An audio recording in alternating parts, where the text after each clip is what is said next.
You are listening to Season 3, Episode 101 of the Fly the W 670 podcast. Cody finally traded Crawly. I didn't want to see that. Don't forget to listen, download, review, and most importantly, subscribe to our podcast. Follow on all the socials, Fly the W 670 on Twitter, Instagram, and Fly the W on Facebook. Or email us. Crawly, did anybody email us? flythew at 670@gmail.com. So, Crawly, in our last episode, I really said I wanted to see what a Tucker Bellinger Cub lineup would look like, and we are not going to get that. No, I am sorry. We will not get that. But we did get an email from 4Adrians at Comcast.net. So 4Adrians, he did say one of his concerns was giving up way too much for Tucker. If they do sign him, it's an awesome trade. If not, they weaken the team. It can also be a great trade if they add a couple more pieces, especially pitchers. And we're going to talk about that today. Dustin, I'm going to pull the curtain back a little bit here. Sometimes, especially in the off season, sometimes we have a lot to talk about. Sometimes we don't. And I was kind of just sitting there like, oh, what are we going to talk about, for the next podcast? And all of a sudden, boom, all these different things just kind of came out yesterday on Tuesday, very similar to like what happened on Friday, right? We found out Tuesday morning the Cubs are holding Zoom press conferences with Jed Hoyer, Kyle Tucker, and Carson Kelly. Then, in one of the worst kept secrets, the Cubs and Yankees were finally able to come to an agreement to send Cody Bellinger to the Bronx, where his father played before him. And so, let's start with the trade that everyone was expecting. It was at 3:44 p.m. when Jeff Passan drops the bomb. Outfielder, first baseman Cody Bellinger has been traded to the Chicago Cubs from the Cubs to the Yankees. Bellinger's 29, is a former MVP and has 2 years remaining on his contract with an opt-out after 2025. Yankees continue to be aggressive post Juan Soto. So you have to be asking, okay, well, if it's a trade, what do the Cubs get? And so we did get some details also from Jeff Passan about what was happening, okay? So remember, the sticking point was the $10 million, right? The Yankees wanted the Cubs to kick in $10 million. And the Cubs said, nope, we're not kicking in any. And of course, this is just a meet right at the middle, right? So the Cubs are sending $5 million to the Yankees. 2.5 will cover his 2025 salary per the source. The remaining 2.5 will cover the buyout if he doesn't exercise his playout option for 2026, or Bellinger's salary if he does opt back in like he did with the Cubs. So, Dustin, the Cubs do receive a pitcher in this. That's the player. Right-handed pitcher Cody Poteet is coming back. And so, Poteet's a 30-year-old. He has a 3.80 ERA and 83 major league innings for the Marlins and Yankees since 2021. He is similar to Wesniewski. He has some spot starts. He also pitched out of the bullpen. So, kind of that swingman position. Similar to what Hayden did. Swingman guy. He's been around for a while. He's 30 years old, right? So right. Not a spring chicken. Again, this is not about who the Cubs are getting back. This is a classic kind of sort of salary dump, okay? I can't believe that they were arguing over $5 to $10 million. These are the Yankees and the Cubs. Crawly, this is all about is what are the Cubs going to do with the, we'll just say, $20 million savings over the next 2 years. So a $40 million savings right now. $40 million savings. And again, like I know they're paying Tucker's salary, right? Tucker's making money this year. Do you know off the top of your head what's Tucker making? I want to say 18 million. Okay, so it's a $22 million savings over the next 2 years. It may not even be that much. You know what I mean? Okay. And I'm sure, listen, I don't think any of us listening to this podcast, I don't think the people running the team thought that Cody Bellinger was opting in. I think everybody assumed Cody Bellinger was opting out. But what happened was, I think Cody Bellinger and his family were happy here in town. And I think they were a couple million here, a couple million there. I'm comfortable here in Chicago. And that's part of why I think he stayed. I hit it on the head. 700,000 for Kyle Tucker, just so you know. So, I mean, honestly, Dustin, when I look at cheap this, at twice the price. Right. And so for me, the funny thing, and I heard you guys talking about it this morning, is the awkward part. A few hours before the trade, Jed Hoyer is having a press conference over Zoom. And so he has to answer questions about Cody Bellinger and have the old poker face while at the same Oh my time, gosh, right. know what's going on. This thing's percolating in the background, right? Yeah. Right. Absolutely. And so, obviously, when you have Kyle Tucker, let's take a look. Now you have Kyle Tucker, you have Seiya Suzuki, and you have Cody Bellinger. What are you going to do, Jed, in that kind of situation? So, like you said, percolating in the background. And so Jed said this about Bellinger and Suzuki.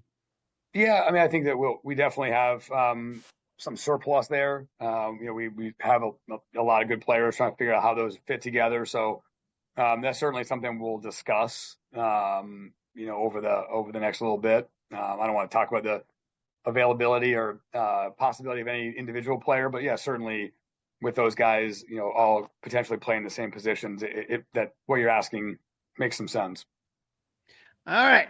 So, Dustin, I know that you were excited to maybe see that lineup with Bellinger and Tucker in there. But to me, I was thrilled that they were able to get this done, in my opinion. But why is that? Explain yourself, please. Okay. So if we're taking a look at this right here, you have 3 guys to play right field, plus one of your top prospects is a right fielder. So that's 4 guys that you got right there jammed in that position, correct? And so when you take a look at Cody Bellinger, hold on. Let's roll this for everybody. Okay, everybody might not be as deep in this as you and I are. So 4 guys. Okay, so now you have Tucker. So Tucker's a right fielder. Yes. Bellinger's a right fielder. I'm assuming you've got Seiya Suzuki in that mix as a right fielder. Yep. And Owen Casey is obviously, for us, the prospect. Those are your 4, correct? Yep. Okay, just so everybody knows exactly who we're talking about. Sometimes it's not as obvious, right? Now, one of those 4 people also have to take the DH role. So now we're talking about 3 people. One of those guys, if you're hoping to play real meaningful October baseball, probably isn't ready yet, and that's Owen Casey. So now we're down to 2 people. Okay. Now, Jed Hoyer, they are in love with Michael Busch. Or they're trying to prop him up to trade him, one or the other. I just don't see why you couldn't. I mean, why couldn't you have traded Seiya Suzuki? If he's supposedly so unhappy, unless that story, Crawly, is totally overblown, and unless I'm the only one worrying about a disgruntled DH right fielder, unless something happens, God forbid, to the new prize the Cubs traded for, he's going to be the right fielder, and Suzuki's going to be the DH. And if he's going to be a ticked off, unhappy DH, I don't like that. I don't like that at all. I guess my argument would be on that is number one, you have the no trade clause. That makes open it up, baby, because you're the one who's unhappy. You're the one who's unhappy. Yeah, but it does make it more difficult when you're talking about that. And what are the needs of other teams? Because Bellinger fits so well with the Yankees, that's what made this work. Their need for a left-hander, and Cody Bellinger is going to a place that's going to help his swing. That's going to, he's one of those guys. It seemed like forever that Cody Bellinger should have played in Yankee Stadium, right? It just fits too perfectly. And I guess my question for people, I think sometimes we fall too in love with players and need to take a step back and breathe. Okay. What is it about Cody Bellinger that's so fantastic that you can't lose him? Dustin, just to kind of give you versatility. Versatility is great. Versatility. In the last 5 seasons, Cody Bellinger's WAR, win above replacement, was 1.5. So I'm just putting this stat up here. If you take a look here, his rookie year was phenomenal. He was a 3.9 WAR. He ended up being the rookie of the year. 2019, he ends up 8.6 WAR. He is the MVP that year. But then he drops in 2020 to 1.5. 2021, he's worth negative 1.7. 2022, 1.4. 2023, he rebounds with the Cubs, 4.4 WAR. And then gets paid. Gets paid. And then it drops to 2.2. So if you're telling me what's the real Cody Bellinger most like, I would say probably about a 2.2 WAR. Okay. Right. which Probably is probably what he was last year, slightly above average, right? slightly above average, and you are paying him $25 million. Is that what you like to do? Yeah, I mean, you're paying him like a superstar. You're paying him like somebody who's supposed to be in the 30 home run category, right? You know, And so when you're talking, I mean, he does play Gold Glove defense. When you're talking, but he's still not the defender he was. No, and you have a better center fielder now, and you have a better right fielder now. So you have both of those things. So I'm not paying $25 million for a utility guy. Now, just to kind of give you a general idea, Michael Busch last year had a 2.8 WAR. So his WAR was higher than Cody Bellinger's. And I'm sure there's a metric out there. I know there is for a fact. I just don't know if I have. I don't have it. You may have it at your hands. I know I saw something today based on like the WAR and what that would equal financially, right? So there's a stat for that where you're okay. Your WAR is this. That equals this. You're making this. So this is a plus player. Like you as an organization right now are getting the better end of the deal. Right. So, here's Crawly, here's the thing. Here's what we can't fix. Cody Bellinger's gone. Mm-hmm. Cody Bellinger's gone. Right. What are they doing with that money? Okay. I don't want to hear about concrete. Okay. I don't want to hear about concrete. No more concrete. That's you had the guy. So what's next? And that's what we're waiting for, right? Tick. I am willing. I am more than willing to give Jed and the rest of them time. But what are you doing? And now the only weird thing is, unless you got a name, and I know we're going to go through a bunch of stuff in this podcast, Matt Shaw is your third baseman. It better not be Miles Mastroboni. Right. And I don't see, when I look at who's out there free agency, again, I know trades can be made, but when you're looking free agency, I don't see anything at third base except for Alex Bregman, and I don't know that they're going Alex Bregman. Right. Well, just to kind of put a little period on that last. Give me Alex Bregman. Knock my socks off. But do you see Alex Bregman? No, I don't think I would want him either. He would block Matt Shaw potentially, and I, he's an older guy now at this point. Cody, just to kind of put a little bow on that last part there, Cody Bellinger's making $25 million. Michael Busch is making $800,000. Yeah. So that was kind of a pretty big difference, right? Yeah. Obviously, Cody Bellinger being traded is exciting, but people were also very excited to talk about the Cubs' big acquisition on Friday, Kyle Tucker. And so a lot of us, Dustin, were shocked at how quick that trade came together. And so the question was, how long has Jed been kind of thinking about bringing Kyle Tucker to Sniffing around, right? Sniffing around. I think back. I think my first conversation with Dana Brown about Tucker was right after the GM meetings. I think we sort of missed each other when we were in San Antonio, and then we talked on the phone, right after that. And he mentioned to me that Tucker could potentially be available. And obviously, as you guys know, we sort of talked about this all summer. Like that was the kind of player that we felt like we were lacking, and we obviously wanted to go after. I think we talked a lot on the phone from that point forward. It's hard to ever say when you think a deal is close, but obviously we felt like we were inching closer when we were in Dallas, and obviously it was nice to get it done soon after that. So like I said before, I think we talked all summer. You guys asked me a lot of questions about our roster and how it was constructed, and we have a lot of really good players on the team. We're very balanced, but it did feel like we lacked that kind of consolidation of WAR, I would say, on our roster in one player. And obviously Tucker's, just one of the best players in baseball, period. And, obviously to acquire a player like that, it comes at a real price, but it's a price we're willing to pay, given the fact that that was something we felt all summer that we lacked, and something we really wanted to bring to this team. So Dustin, Jed knew what we knew. There's a lot of good players on this team, but there's no stars. Right. Something we've been chirping about for quite a while. And so thank God he finally saw the light and brings us a Kyle Tucker. But, there's kind of this question here about Jed's future, right? And so this is the last year that Jed has on his contract. I guess my question for you, Dustin, and we've talked about this before, how comfortable are you having a guy in his last year of his contract making big moves? Because let's be honest, it's playoffs or bust. Like Jed loses his job if he doesn't make the playoffs this year. Fair to say? I think that's fair to say. So again, was this move, in the best interest of the Cubs or in the best interest of Jed, or does it kind of work out both?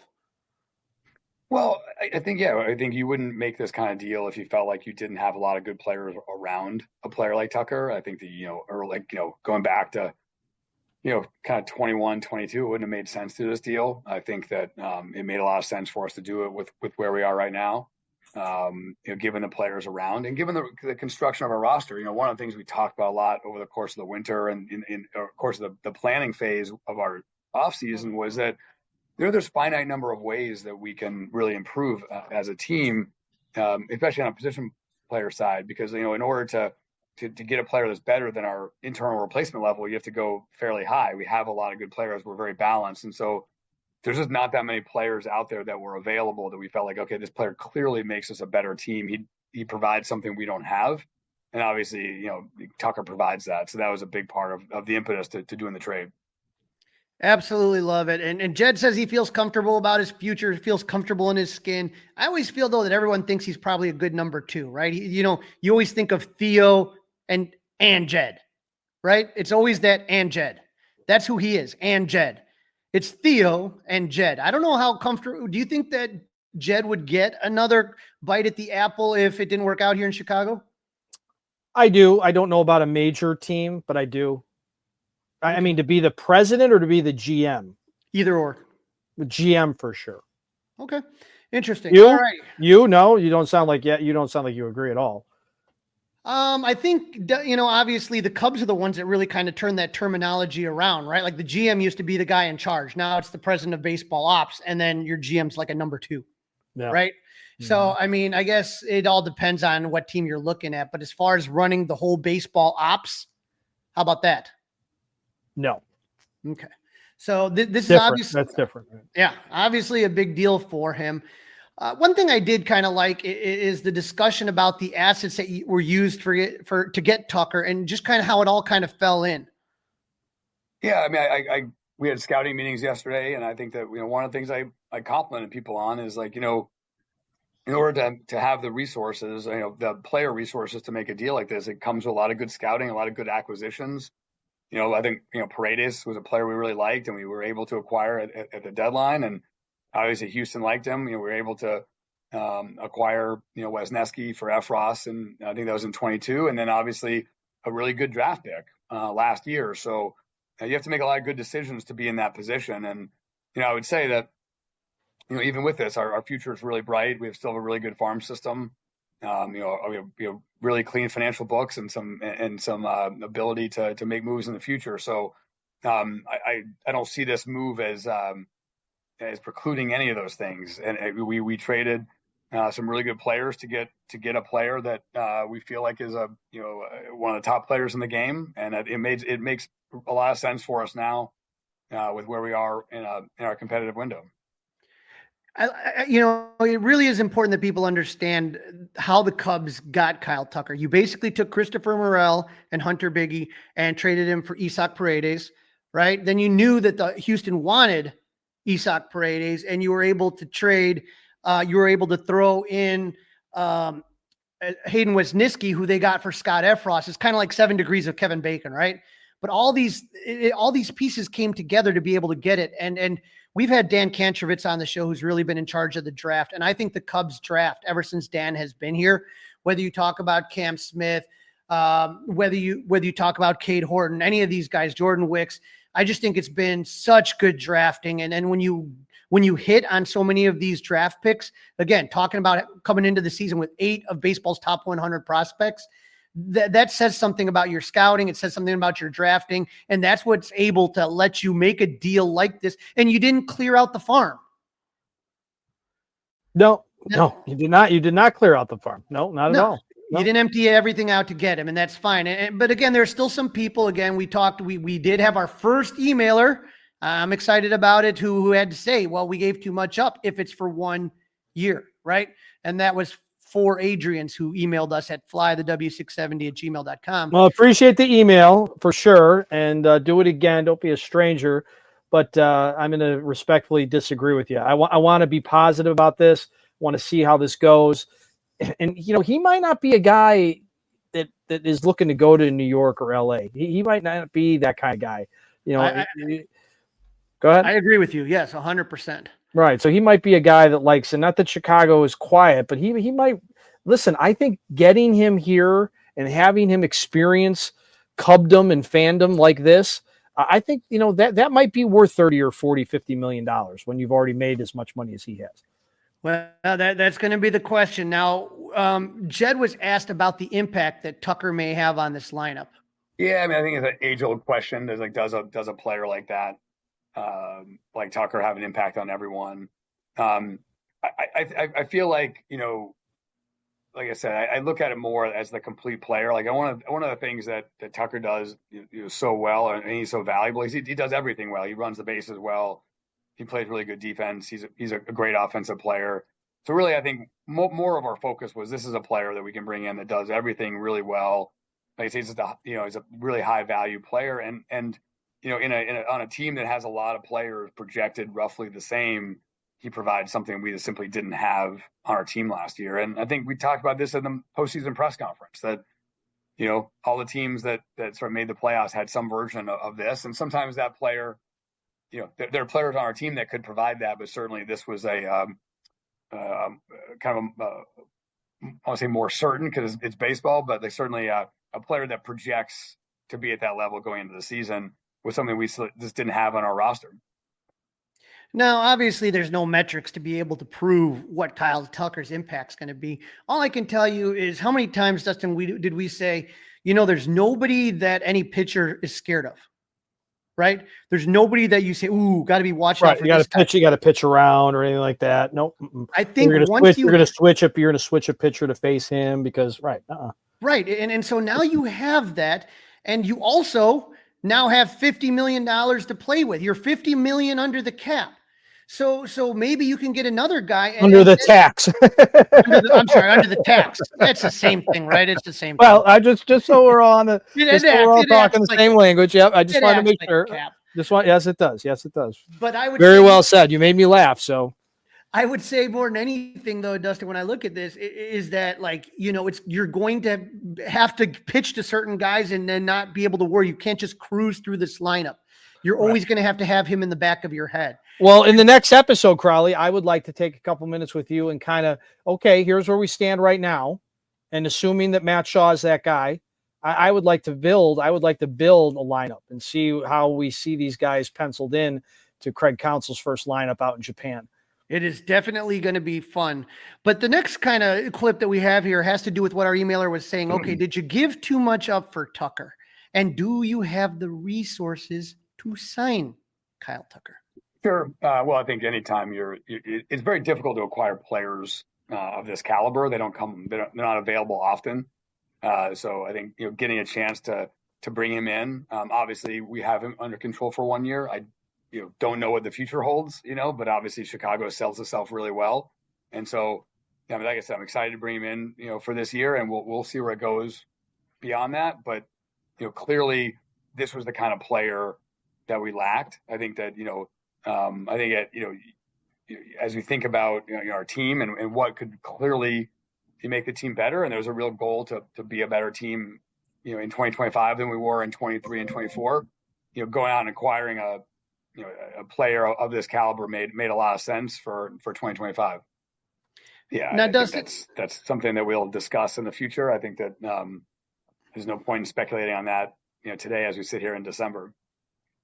Now, Dustin, I honestly believe that what he said, and you were kind of alluding it to before. Get Tucker in here, show him what Chicago's like. That clubhouse, absolutely. The Cubs clubhouse is top of the line. The Cubs Arizona facility, Sloan Park, top of the line. You know what it's like. A lot of people just fall in love with living in the neighborhood. Again, there are certain people that are going to chase every single dollar that they can. And honestly, a lot of times agents will push them to do that, all those things. But you know, I talked in the next segment, you know, we're going to hear a little bit about what kind of person Kyle Tucker is from Matt Kawahara. He covers the Astros. And the more I started kind of hearing about him, and we're going to hear in segment 3 a little bit from Kyle Tucker himself, he seems to me, and again, I don't know him personally, and who knows, he may just want all the money. I have no idea, but he seems to me like the kind of guy that just wants to have a really good, stable environment, a winning team, and those type of things. I think that if you get him here, you show him what you have, he enjoys it. Take a look at how much Cody Bellinger loved playing here. Yep. Loved it. He's a guy that you said, okay. Maybe that's why he opted in, right? Maybe that's why he opted in. I don't know. And so now people were not going to let this go, because the question is, can the Cubs sign Tucker to an extension? Yeah. I mean, like, of course you want players like Kyle Tucker for a long time. There's no question. I mean, again, he's at such an elite level in our game. I mean, are you ever going to know if we're having extension talks? Like, no. So I wouldn't comment on it, but like, of course, like, when you acquire a player like that, you want to have that player for a long time. And, I think that, certainly there will be contact with his agents, that we'll have discussions. We'll keep those internal. But yeah, I think that you always kind of look at it that way. You want good players for a long time. I'm not saying, I'm just saying, right? I mean, he's not going to tell you, yes, we're talking right now. They're basically, everybody knows. Why wouldn't you want Kyle Tucker? Of course. If you're going to give up Cam Smith, you're going to have to at least try. And what you're going to do is you're going to bring it up. You're going to talk to the agent. Hey, have you thought about an extension? What are we talking about? You just start floating little balloons up there and seeing if anything sticks. It's just a question of what Kyle Tucker and his agent want to do. And ultimately, the agent works for Kyle Tucker. So that's the thing that we have to look at. But Dustin, the final and this is not a Boris guy, right? No, not a Boris guy. And so the final question that we have to go, I forget who's his agent. He worked for an agency that has a lot of Cubs on it, including like Jameson Tyone and a couple other people. So it's a good relationship with his representation. I can tell you that. But I would tell you that the $1 million question here is, what is Jed going to do with all that new money that he's sitting on? Yeah, I mean, it's still early in the offseason, and certainly there's a lot of players out there, and our team's not complete, so we'll continue to make a lot of moves. So I think that we're not done. We have to continue to round out the team to get better for next year, and we'll work on that for the next couple months. No, I love that. We're not done. We're going to keep going. The skipper, Craig Counsell, said the same thing from those meetings down in Dallas. Crawly said that this roster is going to look a lot different when we get to spring training. And he wasn't lying, because it already looks a lot different from, year to year. So there's no doubt about that. So that's a good thing. Now we just got to take our time, be patient, and see exactly what they're going to do with all that extra do-re-mi. All I'm asking is I don't know if they're going to do starting pitching or what they're going to look at. That's what Bruce wants. Bruce wants a power arm. Bruce wants a swing and miss guy. Yes, that would be absolutely awesome if you can do that by trade. If you can, I would like to see what they could swing with the trade to get a starting pitcher, and I would like that money to go to a closer. Give me Tanner Scott. I don't want David Robinson. Tanner Scott, 30 years old, 4.5 WAR. So what are you doing with Ben Brown then? What are you doing with Ben Brown? You're telling me you can't have enough bullpen arms? I wish. I'm just asking. I'm just asking. Good problem to have. Tanner Scott is a proven closer. Ben Brown has to prove that he could stay healthy, but I think he can do the job. But do you remember those teams? God, what was it? When was it Colorado or no, the Royals? When the Royals had Wade Davis and all those guys, right. They were 6, 7, 8, 9. Forget. I mean, you go back there, you go to 6. They were shut down, man. You were 6, 7, 8, 9. They had it lined up. After 2 years of bad bullpens, Dustin, I'm done with it. I want something good. You got the money. Let's do this. You are listening to episode 101 of season number 3 of the Fly the W 670 podcast. Cody Bellinger was finally traded. Don't forget to leave us one of those 5-star reviews in this segment. Crawly's talking to Matt Kawahara, Astros beat writer for the Houston Chronicle, about the new Cubs right fielder Kyle Tucker, and Matt's insights into his experiences covering Kyle, the type of player and teammate he is, and what the Cub fans can expect for him as their new star player. Joining me now on the Fly the W podcast, I'm happy to have on the beat writer for the Houston Astros, Matt Kawahara. Matt, how you doing today? I'm doing all right. Thanks for having me on. Appreciate it. Well, I mean, this has been a crazy few days, for the Cubs, but also a crazy few days for the Astros. When did you first start to hear any kind of rumblings that Kyle Tucker might be on the market? Yeah, so, I mean, it seemed like maybe the faintest of possibilities until the winter meetings last week. And Monday, the first official day of the winter meetings, we were sitting in General Manager Dana Brown's suite doing our sort of press conference for press availability that day with him. And he was asked point blank, essentially, if the Astros would be open to listening to trade inquiries about Kyle Tucker or starter Framber Valdez. And Brown said that they would be open to listening to inquiries on anybody.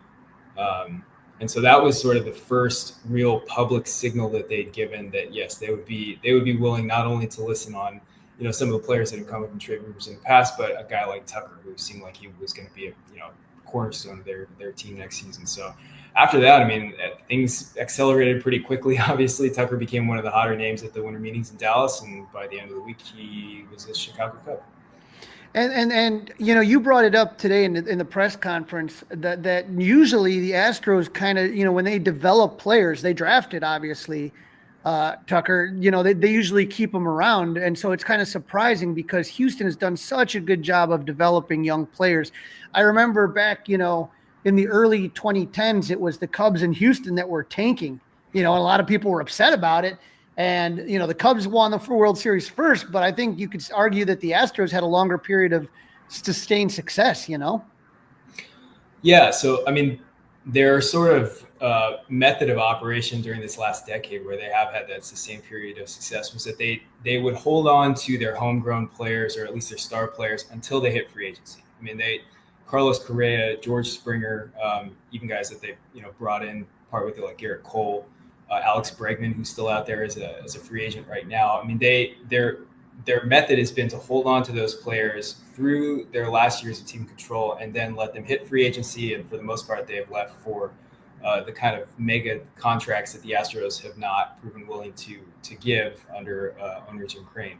And it's worked for them. Obviously, they've managed to, like you said, sort of replenish through their farm system to keep this window of contention open. And I think, the trade of Tucker is sort of an acknowledgement that things were coming to a head, sort of, where they're in a different spot right now. The core was aging. The farm system is thin. They just ran out the highest payroll in franchise history last year, and they didn't really have a lot of room to maneuver this offseason. They've created a little bit more, obviously, with the trade of Tucker. And so the way that they sort of described this move with Tucker was one where they feel like they can still compete. And in a way, they did address a couple of maybe roster needs with the return that they got back from the Cubs, but they also made it in part to bolster their farm system just by adding Cam Smith, who immediately became their top-rated prospects. And that's sort of a reflection of the state of Houston's farm system right now. But yeah, I think that's why you saw this pivot, this different sort of move that we haven't really seen them make with a lot of their star players, was that they got to a point where a pivot was needed. They needed to do something a little bit different. Yeah, and so we have a lot of people that listen to the show, big Cub fans, and when you talk about that, they're paying attention to the NL Central. They may not have been paying a lot of attention to Kyle Tucker's career. And you mentioned all the star players that have come out of Houston at this time period. Whether you're talking about Carlos Correa, whether you're talking about Jose Altuve, whether you're talking about George Springer, all these guys. Kyle Tucker has been quietly making an impressive case for being one of the better players in baseball. Yeah, very quietly. As you, I'm sure, saw in the press conference, he's a pretty understated guy. He will be that through just about every phase of whether he's on a tear or struggling. He's very understated. And I only covered him for a year and a half in Houston, but everything that I knew of when he came up was he was pretty quiet, pretty reserved. Sort of had like maybe a sneaky, dry sense of humor that came out a little bit more toward in his later years. But yeah, he is on teams that had notorious stars that were really well known, big personalities. Correa was a front and center leader. Jose Altuve, obviously, Alex Bregman, Jordan Alvarez even is probably a better known name than Kyle Tucker, who did quietly become one of the best all-around players in baseball. Just when you look at the different sort of the different benchmarks that he's hit over the last 3 seasons, or 3 or 4 seasons even. I mean, he's got he had back-to-back seasons with 30 home runs. The next season, he hit 29 home runs and stole 30 bases. He's won a Gold Glove. He's won a Silver Slugger. And I think his highest MVP finish was 5th in 23. But still, it's been sort of this gradual ascent where he was a first-round pick. He was the 5th overall pick in 2015 out of high school. So it's not like he came in and he was this unheralded prospect. But he didn't have maybe immediate success when he got to the majors. He debuted in 2018, played in a couple dozen games that year, played in a couple dozen games the next year, didn't immediately catch on. 2020 was really the first year that he kind of became a regular in their lineup. 2021 was his first, I guess, big year, his breakout year, and then it's just kind of been a gradual ascent ever since. And so, and now you see that he really is one of the top all-around players in the game. So let's talk about it from when you talk about a 5-tool player, would you argue that Kyle Tucker would be, a definition of a 5-tool player? Yeah, I think so. I mean, like the base stealing, I don't know that he's necessarily going to come in there and like try to tear up the base paths, but he has the ability to steal bases. I mean, you don't steal 30 bases without having sort of an innate ability, because he's not like a speed demon, but he's kind of a savvy base stealer. He gets good jumps. I think the year that he stole 30, he only got caught like 4 times. So he picks good times to try to run. The defense, I mean, is solid. It's interesting to kind of watch him on the field and watch him in right field, because I think just his playing style is sort of similar to the personality that he puts forth, where it is understated. It's kind of unassuming. I mean, it looks like maybe when he's moving around in right field, it doesn't look like he's overexerting himself. So maybe if you don't watch him regularly, it can look like he's not like loafing out there, but he doesn't project that it's a huge effort for him. But he is still, I mean, he covers a lot of ground. He's got a couple, I can think of a couple like leaping catches at the wall in right field. A decent arm. I mean, he really is kind of just an all-around solid, and in some areas excellent player. And one of the things that the Cubs have been sorely lacking is a power bat. And so to me, I feel that if Tucker doesn't fracture his shin, I think that he's going to maybe go for 40-45 home runs. Am I over my skis on that? I mean, he played less than half a season and he hit 23. Last year. I think he played 78 games, something like that, and he hit 23 home runs. So yeah, I mean, he was on pace to top 40. And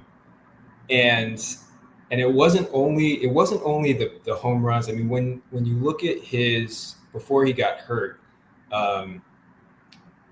I mean, there were signs that he's still like honing things as a hitter. He's still getting better as a hitter. Last year, he had his best walk rate and I believe his lowest strikeout rate since he got to the majors. I mean, his walk rate was way up.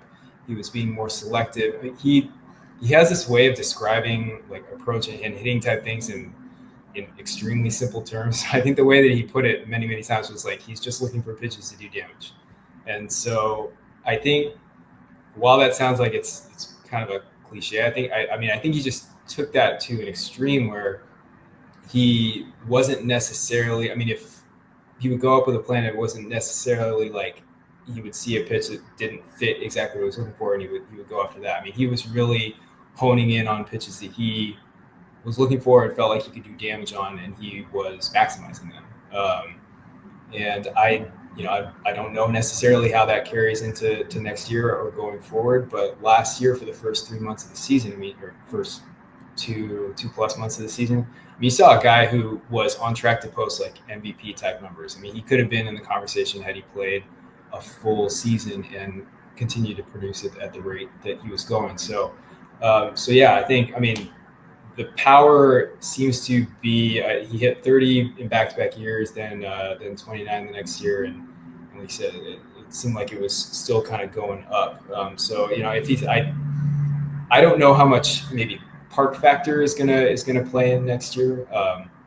Obviously, Astros play their home games indoors in a stadium that seems to kind of be, I don't know if it's necessarily hitter friendly, but it's somewhere where he was comfortable. But his production wasn't, it didn't only come at home. So I think it will translate. I know the weather factors in Chicago can be a little bit different, but yeah, I think you are getting a guy who belongs in the middle of the order, who is like a middle of the order power bat. Now, what would you say? You get to see Kyle, day in and day out in the clubhouse. What was his interaction like? What kind of teammate was he? And how did obviously Chicago has a huge media presence, but how did he handle kind of some of the pressures of playing in some of the bigger games and dealing with the media? Yeah, so I think it will be a different media scene for him. I mean, the day-to-day in Houston, the media contingent is obviously smaller than it's going to be in Chicago, but he did have several years of dealing with kind of the postseason spotlight. Well, I mean, one thing, I don't know how much you want to read into this because it is a small sample, but his postseason numbers overall weren't the strongest. I don't know necessarily that's something that you extrapolate into saying that can't handle those kinds of moments. Obviously, he produced over much larger sample sizes in the regular season. As far as like the clubhouse presence, he seemed again he's a little bit more reserved, but I think Houston's clubhouse, the Astros clubhouse is it's not like full of gregarious personalities. I think for the most part, at least the glimpses that we get to see as media, it's pretty reserved, pretty quiet, businesslike for the most part.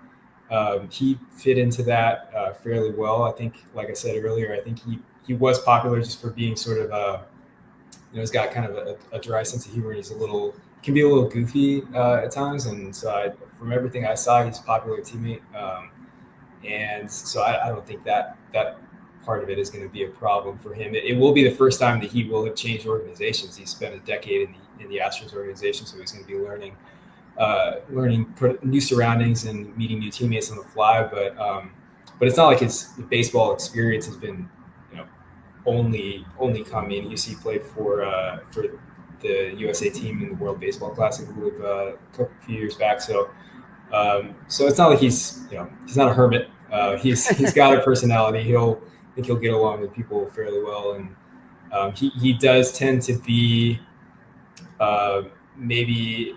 I mean, he's not like the most visible presence. I guess maybe sometimes post game, sometimes we would have to wait him out a little bit, or he's not always front and center. Maybe talking about perhaps that changes in Chicago because now he is going to be kind of one of the bigger names, if not maybe the biggest star, or one of the guys that they're counting on the most there. So maybe he'll come out of shell even a little bit more. Yeah, that's the thing I'm wondering. With all those players on the Astros team, like if you're like a media guy, Kyle Tucker may be like, not high on the list to interview. Whereas here in Chicago, right away he's the best position player on the team, and everybody's going to be watching him. And I also wonder a little bit, that we've seen the comparisons, the numbers, the OPS plus, the numbers comparing him to Juan Soto. This is obviously a huge year for him, and so. You wonder how much the pressure of getting ready for that walk year in a new city with a new team might get to him.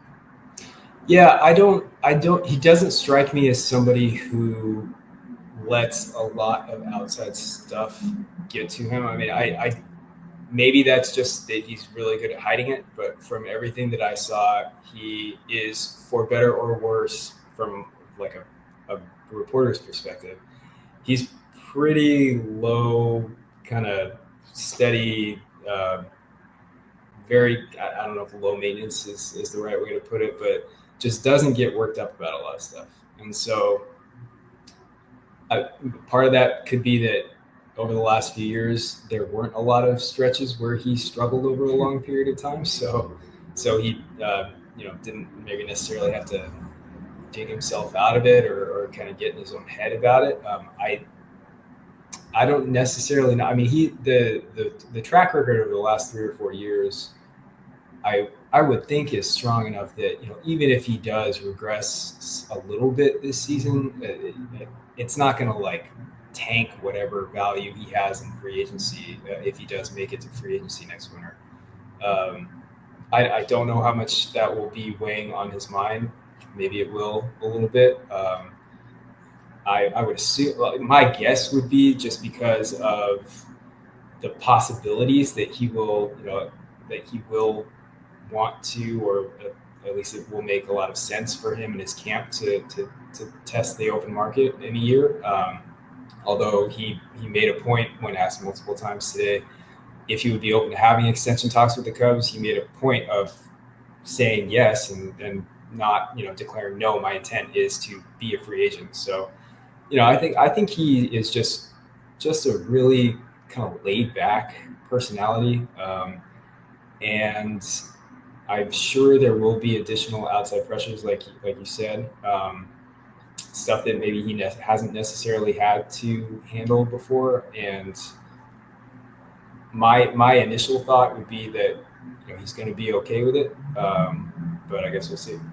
Now, I'm sure you probably saw this on Twitter. Kyle Tucker released a thank you video to the fans of Houston. What was fan reaction like when Kyle Tucker was traded? What did you guys get? Did you get a good feel of what, like, was there blowback? Were people upset? What was the feeling like? Yeah, it was. I mean, at least from what you could tell on social media, which who knows who knows how revealing that ever is.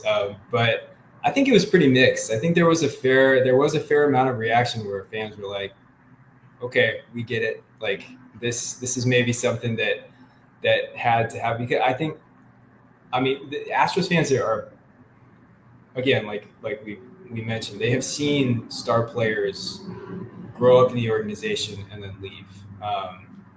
And so far, they haven't, aside from retaining Jose Altuve, and part of that is because Jose Altuve has wanted to stay here, and maybe he's made a point in those kind of when his contract years have come up of saying, like, this is where he wants to be. That the Astros fans have seen players like Correa and Springer and now potentially Bregman, get to free agency and leave, and nothing has. I mean, if you want to think about it from a transactional standpoint, nothing has really come back from those departures, except for like a qualifying draft pick when they've managed to extend a qualifying offer. So I think there was an element of realism from the fan point of view, where it was like, okay, this is a move where, yes, you're losing one of the best players in the sport, but the odds of them keeping him past next year were low, if at all. And this way they do get back a couple of major league ready players who are under team control for multiple years, and what appears to be a kind of top shelf prospect who maybe in a few years is their everyday third baseman. And I think from a logical point of view, I think there are fans out there who kind of are able to sort of accept that. Obviously, there is also sadness, I think, on the fan level from seeing he was a popular player. I mean, he's a popular player in Houston. Won of the World Series here a couple of years ago. Caught the final out of the World Series in 2022. It's definitely a popular player, but I think there was a level of kind of acceptance and fan, not necessarily blowback. And how excited are they on the return? I mean, we talk about the trade. You're looking at, you get Isaac Paredes, Cam Smith, and Hayden Wesniewski. When we talk about Paredes, Sarah Lang put this out about those Crawford boxes and how it looks like Paredes is absolutely going to rake there just because he is so left-handed pull happy. And those Crawford boxes are mighty inviting. What do you got there? 314, 15 feet. So, I mean, it looks like that's where he's perfect ballpark. And I believe that the Astros were trying to get him last season when the Cubs were the ones that were successful. Yeah, they were in on him at the trade deadline partly for that very reason. They think his pull power is going to translate really well to Houston in a way that maybe it didn't translate very well to Chicago. And I think, Chicago, correct me if I'm wrong, but I think Wrigley has one of the longest left field corners in the majors, if not the longest, at 355, something like that. Yeah, and last year Wrigley's Park, it was one of the worst hitter parks last year, so it was just a bad combination for Isak. So yeah, so I mean, you saw his numbers before the trade. His numbers in Tampa, they weren't as good as they were the previous year, but they were still. I mean, it was still above league average numbers, and I think he had something like 19 home runs in 100 games, something like that, and then really fell off after the trade. I don't know how much of that was park related. I don't know if he tried to change up his approach a little bit after the trade. I mean, he made kind of a vague mention. We got him on a conference call last Friday after the deal. He kind of made a vague reference to.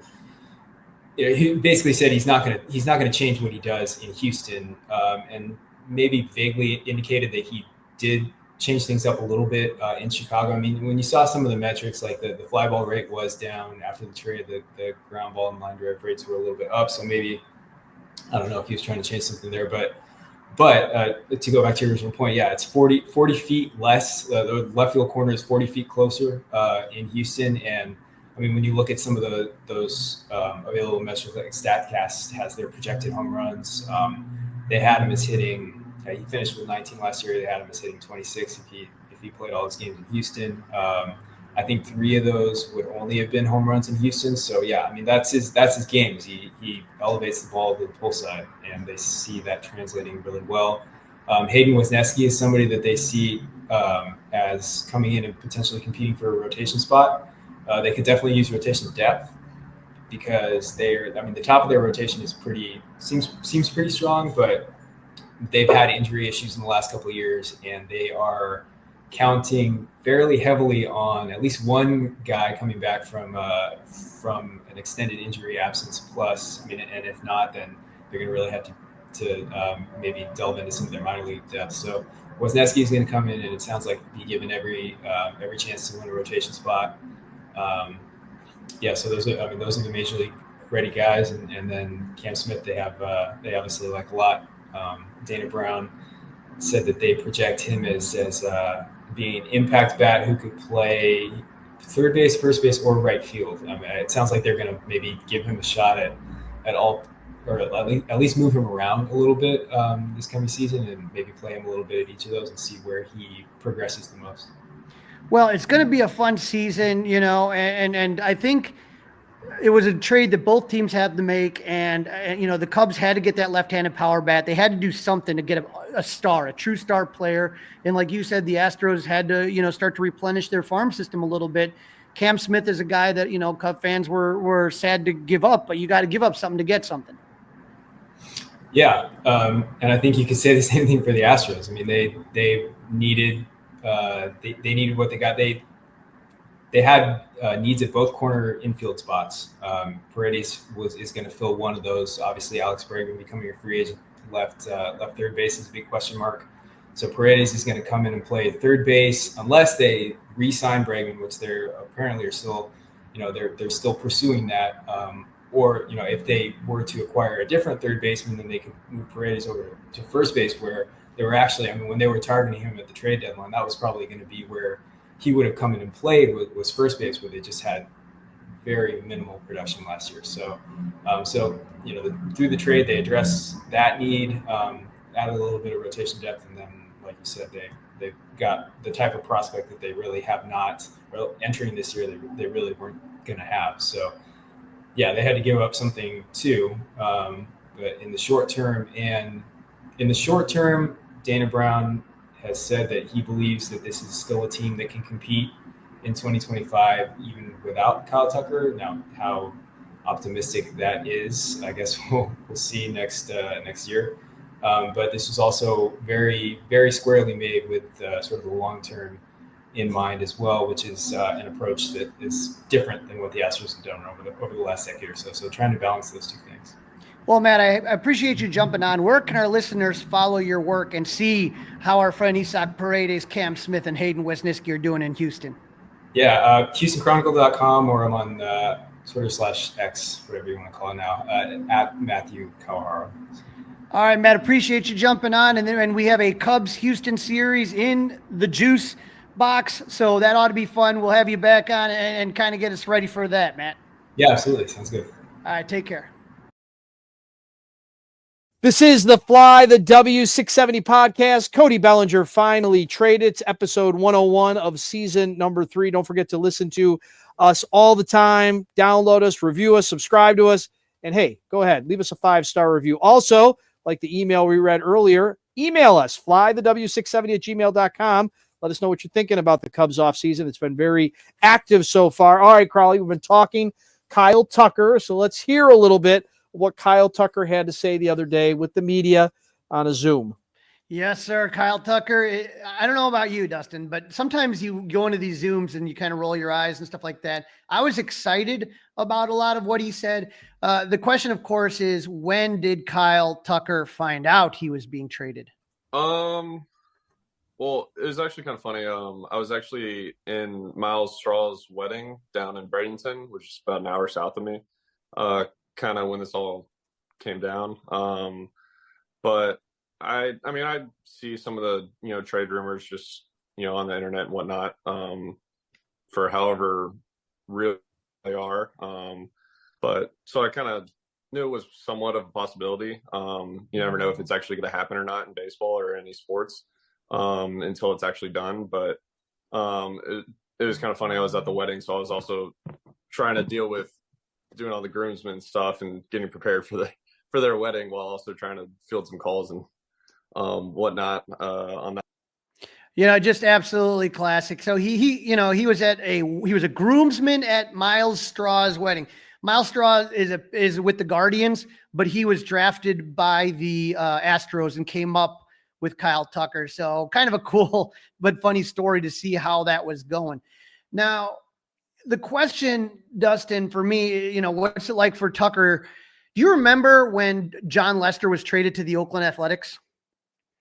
And I do not. When Lester was traded to the A's, he always thought he was going to be with the Red Sox for the rest of his career. And when he was traded to the A's, he said it kind of opened his eyes to the idea of free agency. He never thought of leaving. But once he did leave to the A's, then it opened up, and that gave the Cubs a chance to kind of do that here. So Kyle was asked, obviously they drafted him. He's been in their system the whole time. What he thinks about changing teams. Yeah.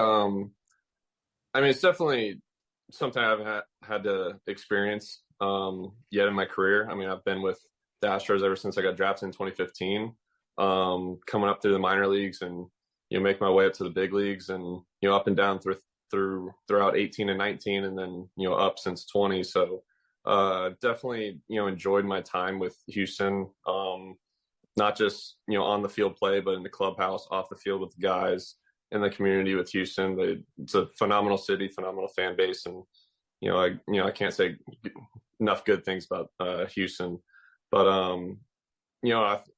like I said, I never experienced, playing with another team or being on another team or being traded or anything. So in that aspect, it's a little weird. But I mean, I had a few guys that already reached out to me on the Cubs team. So, they're just kind of expressing their excitement.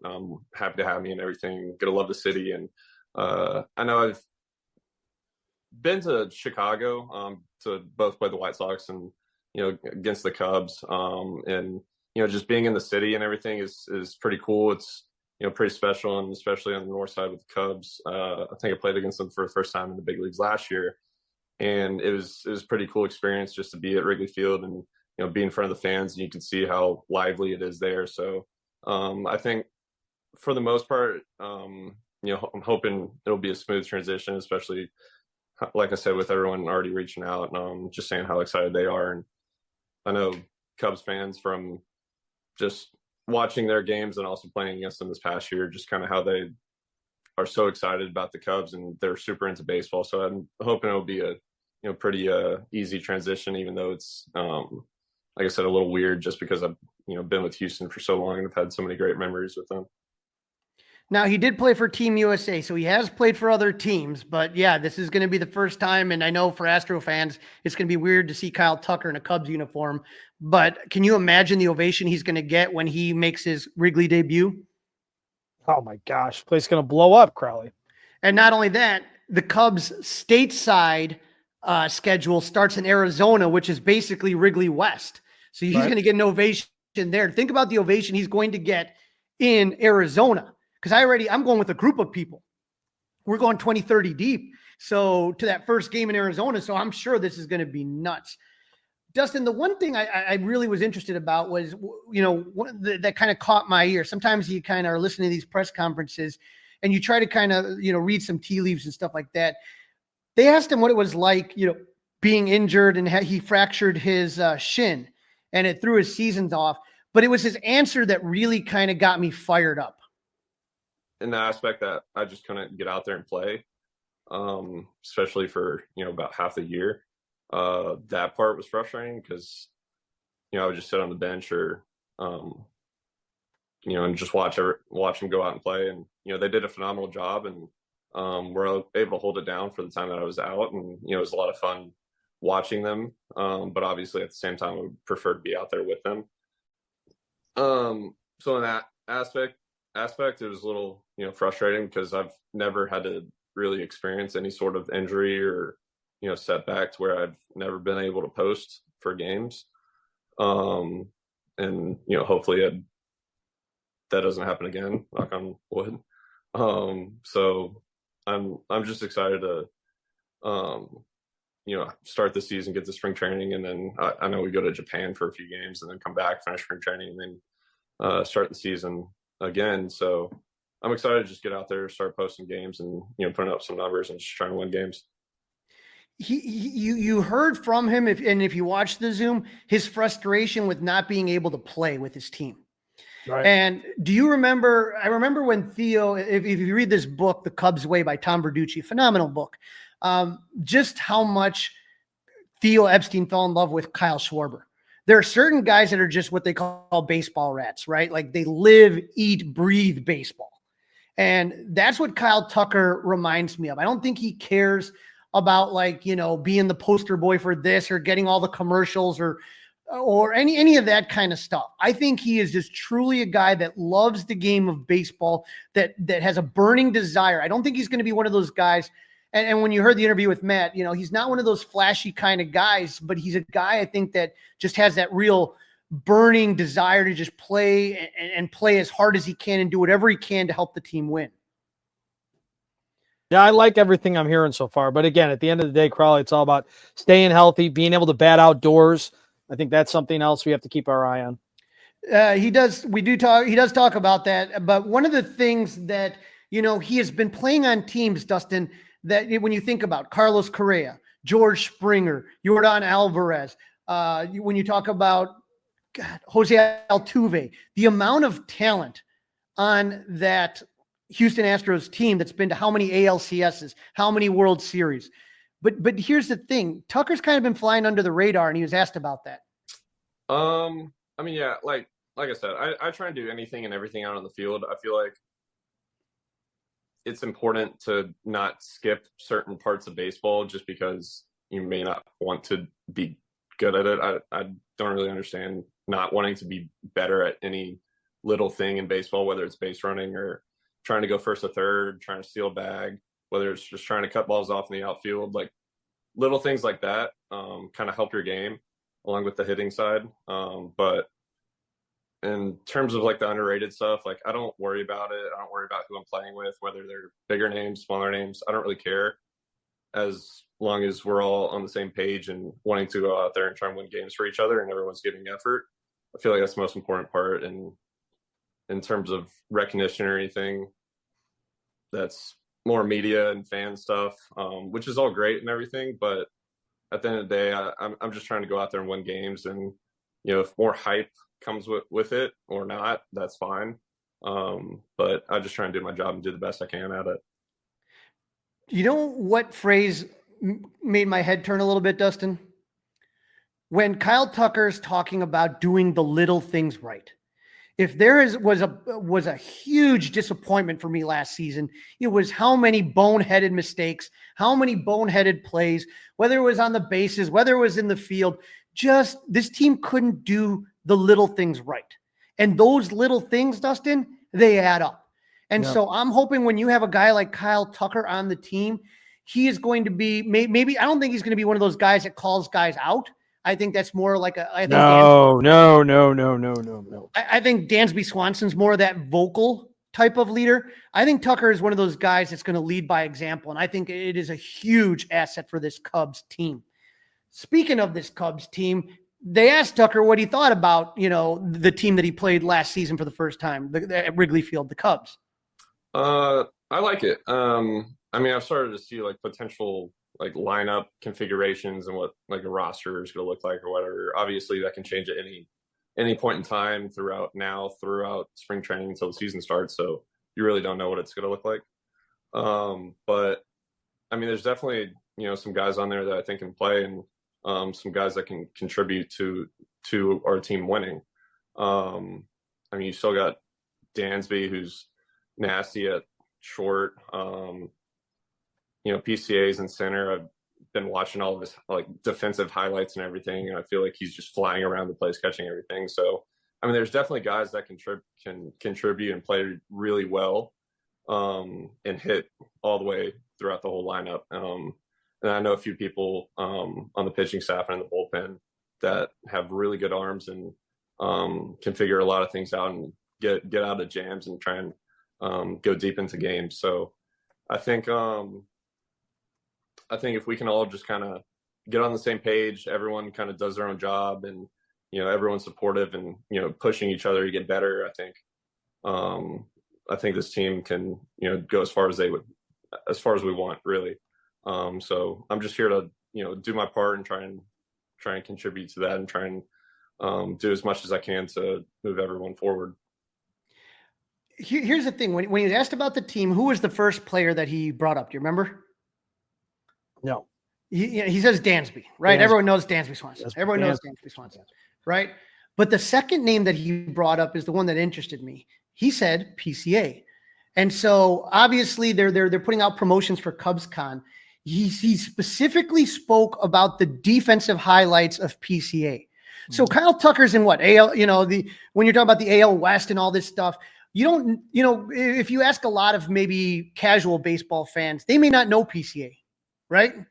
We do as Cub fans, but the fact that a player as good as he is defensively knows about PCA and knows what PCA does, and he brings that up in a conference call as the second Cub that he kind of brought up, that tells me something. That tells me something that other players are excited and like the way the PCA plays. Now, Dustin, the biggest question of them all, the one we have to answer, is Kyle Tucker open to an extension? And he actually answered the question, and I want your take on this. I mean, kind of like I've always said, I'm always open to talks and see where that leads. I'm like I said, always open to that. You never know what the future's going to hold, but in terms of that, kind of just see how things progress throughout the next however long, and see where it leads us. But like I said, I'm always open for talks or negotiations and just kind of seeing where that leads. But I mean, definitely Chicago's great city to play in, great city just in general. So I'm open for anything. All right, what do you think? Open for anything. I mean, he said all the right things. I mean, nothing shocking, nothing jumped off the page. He's open to anything. He sounds like a honest guy. He doesn't sound like a bullshitter. So yeah, I'm good with it. I don't know. I go back to the old Boers and Bernstein days. Who are you crapping? Really? Yeah, I would say so. There's one thing when you're kind of listening, and then when I watched the interviews, there's other clips body language. Yeah, there's body language parts. Right. Yeah. There's other clips that I didn't include in here, obviously for time's purposes. But the one time that and the time he was asked by our friend Matt Kawahara about if the Astros ever approached him with an extension offer. Right. Both times when they asked about the Astros asking about an extension and when he talked about being open to the Cubs with an extension, both times he kind of starts shifting a little bit and well, kind of, sort of, yeah, I'll listen. But this is what all baseball players hope to get to. It's really hard to get out of that. All the years you have to go through of the minor leagues, and then all the years of arbitration when you have no control over anything. To be able to get to free agency, very few players get to do that. And I mean, maybe he's telling the truth. Maybe he's really open. To me, unless the Cubs blew him away, again, no shot. Now, this last clip, Dustin, I just wanted to leave Cub fans with a little idea of Kyle Tucker's mindset, and hopefully this gets our fans as pumped up as we are. For me personally, no. I know in Houston, as a team, our expectation has been, winning our division, getting to the playoffs, and winning World Series. And I do that at a more personal level as well. So I'm just going to continue that in Chicago. Regardless of however many wins or what, place the team has been in the past. That's also in the past. This is a new year. We have a new opportunity. I know there's going to be maybe a few different faces on the team and whatnot, such as me. So, I mean, I think the mindset, regardless of what team you're on, should always be winning, going out there every single day and winning every single game. Like I've always said, and a few people here have heard it before, is I'm not going to show up just to go out there and play and lose. If I'm going to show up, I might as well win. So that's kind of the mindset I take into every game, every single day, and try and kind of express that throughout the team as well. So that's kind of how the vibe in our clubhouse has been in Houston, and I'm hoping to try and replicate that the exact same way in Chicago. So I'm excited to just get after it with them. I like that. I mean, if you don't like that, I mean, you need to listen to that again. That was great, Crawly. Yeah, those are great comments. And who does he sound like? Again, first guy brought up, Dansby, sounds like Dansby, right? He sounds like Dansby. He sounds like Schwarber. He sounds like those kind of guys that just, there's a reason that those guys have been on winning teams and winning franchises. The guys that just play with everything and leave it all out in the field. And that's what I see with Kyle Tucker. And that's, you and I had those same things when Dansby was out there, when we heard his press conference the first time, it was that same kind of feeling. So now you got a couple, I feel like the leadership of this team is really starting to change. The clubhouse is going to change. I'm so excited for this season, Dustin, and I have no regrets about this move. And again, I understand why people may think, it's a lot for a year. I'll take it, and I'm ready. I'm ready for this season to start. All right, I am too, Crawly. Hope everybody out there is as well. We hope everybody has a Merry Christmas. We'll get to you at least one more time before that. But that's a wrap on this one. Don't forget to listen, download, review, and subscribe to the Fly the W podcast. Follow on all the socials, Facebook, Instagram. Of course, we're on Twitter. flythew670gmail.com is where you can email us. You can watch us, that's right, by subscribing to the 670 The Score YouTube channel. Crawly, enjoy the weekend, and we will talk soon, my friend. I am ready to start the Kyle Tucker fan club. Get ready, Northsiders. It's going to be exciting. Go Cubs! Hey guys, it's Crawly. Thanks for watching. If you enjoyed this video, please don't forget to give it a thumbs up and subscribe to our channel for more content like this. If you want to see more of our videos, be sure to check out our playlist and let us know what you think in the comments below. Also, don't forget to follow us on social media to stay up to date with our latest episodes. Links are in the description. Thanks again for watching, and we'll see you in the next video. Go Cubs!